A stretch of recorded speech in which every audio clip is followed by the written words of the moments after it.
ప్రజలు అత్యవసరమైతేనే బయటకు రావాలని, లేదంటే తమ ప్రయాణాలు వాయిదా చేసుకోవాలని జిల్లా ఎస్పీ రాజేష్ చంద్ర సూచించారు.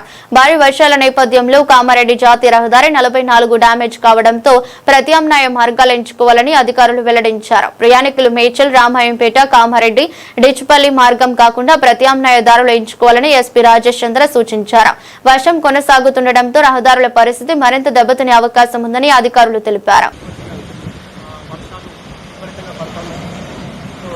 ఒక్క రోజులోనే సుమారు 42 సెంటీమీటర్ల వర్షపాతం నమోదైంది మన జిల్లాలో.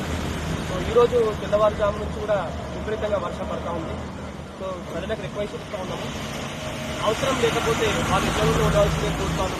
ఏ చిన్న ప్రాబ్లం ఉన్నా సరే డిస్ట్రిక్ట్ టోల్ ఫ్రీ నెంబర్కి లేదా 100 నెంబర్కి డయల్ చేసి ఇన్ఫార్మ్ చేయాల్సిందిగా కోరుతా ఉన్నాము. రిగార్డింగ్ నేషనల్ హైవే 44 మనకి బైపాస్ రోడ్, కామారెడ్డి బైపాస్ దగ్గర రోడ్ డ్యామేజ్ అయింది. టువర్డ్స్ హైదరాబాద్ మొత్తంగా డ్యామేజ్ అయిపోయింది. సో దాన్ని రీస్టోరేషన్ పరిస్థితి ఇప్పుడు లేదు. సో అదర్ సైడ్లో కూడా 2 లేన్స్లో ఒక లేను డ్యామేజ్ అయింది.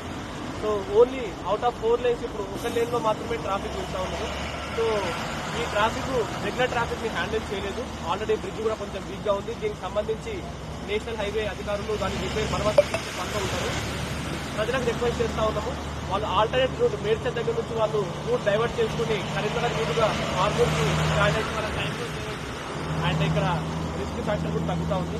అండ్ సేమ్ కూడా మనకు ఆర్మూర్ నుంచి డైవర్షన్ తీసుకుని వాళ్ళు హైదరాబాద్కి వెళ్ళాలంటే కరీంనగర్ మీదుగా వాళ్ళు మేడ్చల్ చేస్తే కూడా ఇక్కడ రోడ్ తగ్గి కొంచెం హెల్ప్ అయ్యే అవకాశం ఉంది. సో దీన్ని దృష్టిలో పెట్టుకుని ప్రజలు ఈ విపత్తు టైంలో అడ్మినిస్ట్రేటివ్ కోరుతున్నాం. Thank you.